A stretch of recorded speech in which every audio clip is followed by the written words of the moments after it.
Shalom, Kal Halayim La Yahweh Bahashem Yahweh Shai Waharakah Quadash. Double honors to the apostles and the elders of Great Millstone, where I learned this truth. Peace, salutation, blessings, and mercy to the Lord's elect. I opened the lesson speaking the ancient Hebrew language. I said Shalom, which means peace to you. And I gave all praises to the Most High in his one and only true name, which is Yahweh, meaning he is, he exists, he to be. Bahashem means in the name of Yahweh Shai. And that is the one and only true name of who this world ignorantly calls Jesus Christ, Yeshua, or anything else. Yahweh Shai means he deliver or he savior. All right, and he's coming back with the angelic force to deliver and to save the elect remnant of the nation of Israel from this destruction that's coming. All right, the real Hebrew Israelites are so-called Negroes, Latinos, and Native Americans. The self-proclaimed white man is the devil, and he's the great wicked in this earth. His true nationality is the Edomite, the descendant of Esau, Edom. All right, so I'm back in the spirit yet again with another video. Lord's will. It's edifying. It'll be real quick. All right, for all of us brothers out there, to myself first and foremost, okay, and especially to any sisters that's out here. All right, cleanliness is godliness. Cleanliness is godliness.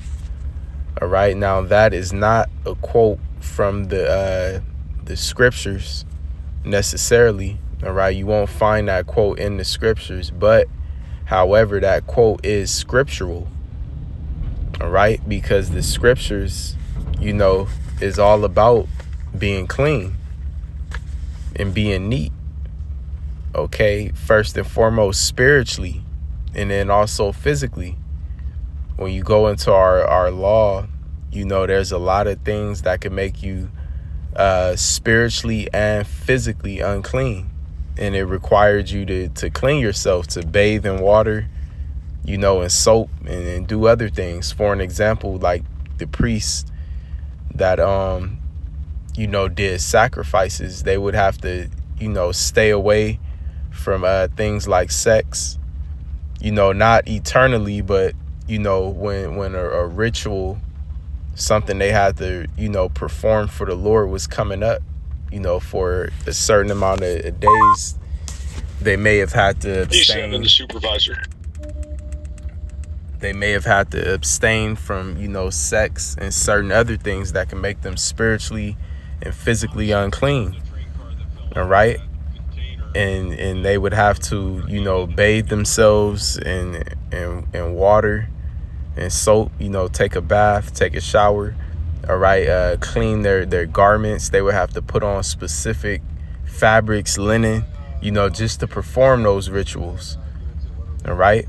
And then, you know, certain sacrifices, like I was reading one recently dealing with the scapegoat.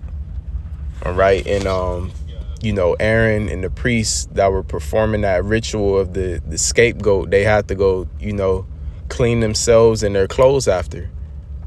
All right. But there's very, you know, the Most High is very particular and specific. You know, that's the point of what I'm saying.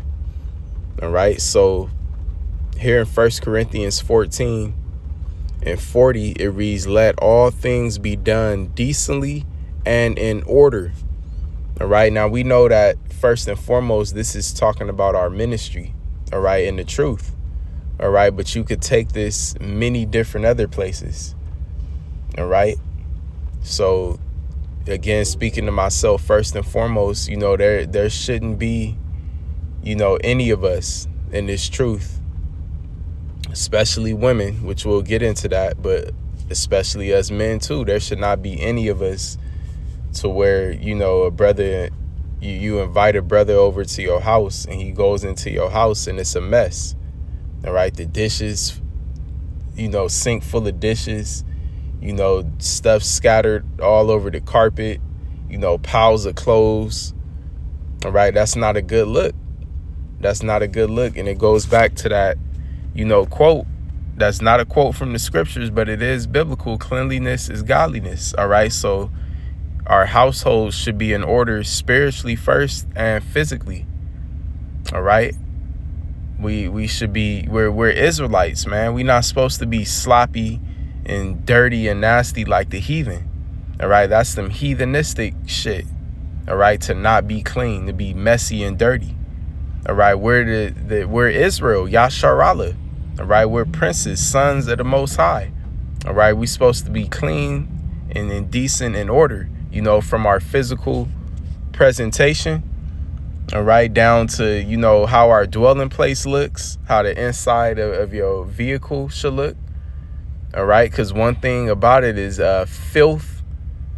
Filth is a breeding ground for demons. All right, demons like being around filth. Okay, on the spiritual and in the physical. All right, physically, if you got a dirty, nasty household, kitchen all dirty, is never clean. What does that bring? Bugs, roaches, all right? Maybe even, you know, mice or rats or another type of rodent, all right? And there's a spiritual demon that's connected with that, all right? So in order, you know, for us to, we know there's things in the flesh that could defile us, right? Like certain foods we shouldn't be eating, you know, certain other things, idols you could tap into, and that'll have you spiritually unclean. All right, but that is still connected with the physical too. All right, so let's see what this says in the NLT. In the NLT, it says, but be sure that everything is done properly and in order. All right, everything. All right, from the ministry to, you know, our own personal lives and situations. Everything should be done proper, decently, and in order. All right. Now I have another precept here in 2 Corinthians 7 and 1. And again, this is spiritual first, of course. It says, having therefore these promises, dearly beloved, let us cleanse ourselves from all filthiness of flesh and spirit. All right, on the physical, you know, which of course, when you come into this truth, you repent. You may have been eating pork, smoking weed, you know, doing something else that defiles your flesh. All right, and spirit. It says perfecting holiness in the fear of Yahweh Ba'ashem Yahweh Shai. All right. Now I mentioned the point. A lot of us who came into this truth are a part of the generation, or I'll say age group between, you know, 20s and 30s. All right. Now, being in the world, you know, some of us more than others, you know, some of us, we come from, you know, backgrounds where our parents and grandparents, you know, beat it in our heads and, you know, stress the point of being clean. All right. But we got to keep in mind that there's still a lot of us that didn't come from that background. All right. There's still brothers in this truth, and there's still sisters out there who come from backgrounds where, you know, maybe their parents didn't give a fuck. You know, maybe their parents was just complete, you know, filthy demons. So they didn't really install the importance of this. All right. But, you know, regardless, you know, this is a part of becoming a new man. All right. So there is no excuse. You can't use, well, I didn't come from that background as an excuse, because this is obviously something that's required, you know, of us. All right. This is obviously something that's righteous. All right. Being clean and neat. All right. And I mentioned especially you women, especially you modern day American women. You guys are a mess. You know, I'm not saying this to bash women or to hurt anybody's feelings. It's just the truth. Majority of these modern day women, they're more disgusting and filthy than men. I know this for a fact. All right. I worked at several places where, you know, the women's restroom is way more filthy than the men's. And that should not be. All right. You deal with, you know, these modern day women that's in their 20s And in 30, some of them don't know how to cook. All right. Some of them don't know how to clean. Some of them don't know how to properly clean the bathroom. Right. How to properly wash dishes and mop a floor, as sad as it sounds. And they'll just be comfortable and okay with that. I know brothers out there know I'm speaking facts. I'm sure there's brothers out there that have dealt with women where you go over their house, you go into their room, and it's a pile of clothes, right? A mountain of clothes. Even those of us that grew up with sisters, sometimes even mothers, all right, you see it. They'll just be okay, and then they'll use excuses and reasons, to back up their laziness and filth, all right, which is wicked. Okay, to back up what I'm saying, so if there's any sisters out there that's, like that, hey, you got to change. All right. That's the whole point, not to hurt your feelings and make you feel bad, which you should feel bad. But the point is you have to change. All right. You sisters out there, you got to become a new creature, too. You don't just get to be a demon and hide behind the cloak of a hair wrap and a dress. All right. You have to actually change who you are. All right. And it's very simple, and it's a lot more easy and simplified for you women. All you got to do is just be under order to your man if you have one, and to just be a woman. If you don't know how, learn how to be a woman. All right. And start with, keeping up a household, cleaning, cooking, doing womanly stuff like that. You got these demons out here in this world. They got a good career going for them and this and that, but don't even know how to cook. All right. Can't even cook a proper meal for their children if they got them. Can't even properly, keep up a household. They got to hire somebody, hire a maid or something to keep their household clean. That should be a shame. All right. As a woman, you should be, getting every detail of that household right. If you got to you should be getting on your knees to scrub certain things. All right. That's the qualities of a woman. And we understand that we in Babylon the Great, all these women, are all, messed up. But for you, if there's any sisters out there that claim to agree and be down with this truth and claim to believe this is something you must, put forth the effort. All right. Laziness. There is no excuse. All right. So let me get the precept to back up what I'm saying. Proverbs 31. All right. Which all women should, this should be, if you don't read nothing else, this should be the only thing you read on a daily. All right. And we understand, too, that this scripture is twofold. This chapter here, primarily, our nation, Israel, is likened to a woman, likened to the Most High's woman. All right. The elect. All right. But hey, on the other side, too, physically, actual literal woman should have these qualities. So to the point right here in verse 27, it says, she looketh well to the ways of her household and eateth not the bread of idleness. All right. What is idleness? Being stagnant, being lazy. All right. And the point is, she looketh well to the ways of her household. Yeah, the presentation. Shouldn't be no dirty dishes, no mountains of clothes, little children running around with, dirty diapers that haven't been changed in a long time. I'm just listing examples. In the NLT, and this lesson wasn't really supposed to be about women. This is, in general. I'm primarily, for us brothers, too. Brothers that don't have a woman, don't let that be your excuse for allowing your household to be nasty.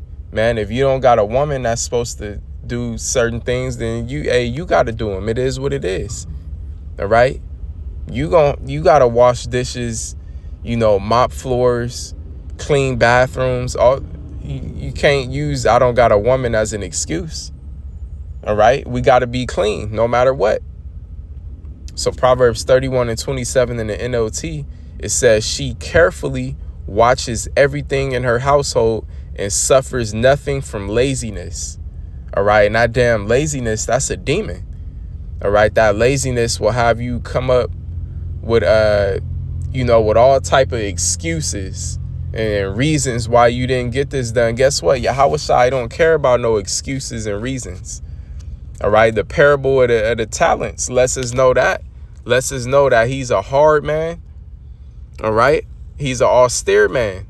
And he ain't accepting no damn excuses. Okay. In the spirit, and in the physical, of course, there's ultimate mercy. All right. But, a lot of things, there's certain things that mercy doesn't really apply to. Okay.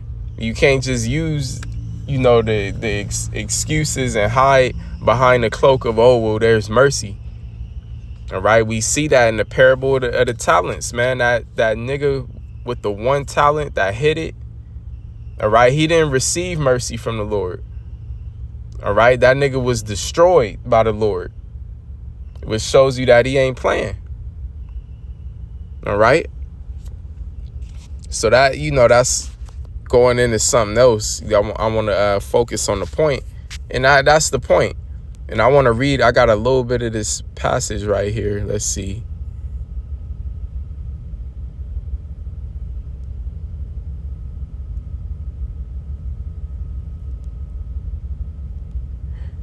Just an example, for if it's any sisters out there that may be listening to this. And I'm sure there's a lot of sisters who, who has a man in this truth, and they, they're actually putting forth their foot to apply this. All right. And as a woman, that's how you please the Lord, not by how many hair wraps you could wear or dresses or how well the scriptures. That's not really for you. All right. How you please the Lord is how you keep your household, how you conduct yourself, as a woman, how you treat the man of your household, how you treat the children and keep up with your children if you have that. All right. That's how you please the Lord. Okay. So from this article, it says, and obviously this is a so-called Christian article, but I'm going to just draw from this point. It says, if the saying cleanliness is next to godliness is true, and then this dude is going on the example of his mother. All right. Which, let's say if this is an older guy that composed this article, his mother grew up in a time and in a generation where a woman being, nasty and having stuff dirty, was not acceptable like it's acceptable in this society. All right. So he says, my mother would easily rank as one of the most godliest people I have ever known. My mother cleaned our home with the greatest of care. There was never a dirty dish in the sink or a speck of dust on the shelf. She would vacuum the carpet every day before she left the house. Every night after dinner, my mother could sweep and mop the kitchen and dining room floors. We once had to replace the flooring in the kitchen and dining room because my mom had mopped the finish off of the tile. Yes, really. If there is a connection between cleanliness and godliness, well, then my mother was well connected to God. All right. And the point is that his mother, which a lot of old timers, come from that generation where, women had to be on point and very diligent with the cleaning and maintaining of a household. All right. And that's the qualities of a good woman that we don't see in today's time. All right.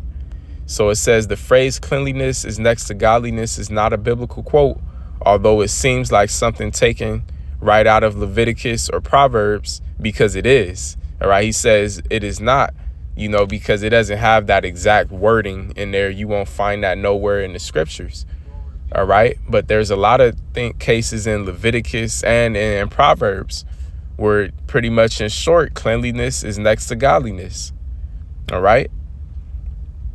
So, that's pretty much the point of that, and that's the point of this lesson too. Lord's will, it was edifying. So I'm going to end it right there, giving all praises, glory, and honor to Yahweh, Bahashem, Yahweh Shai, Waharaka Kodash.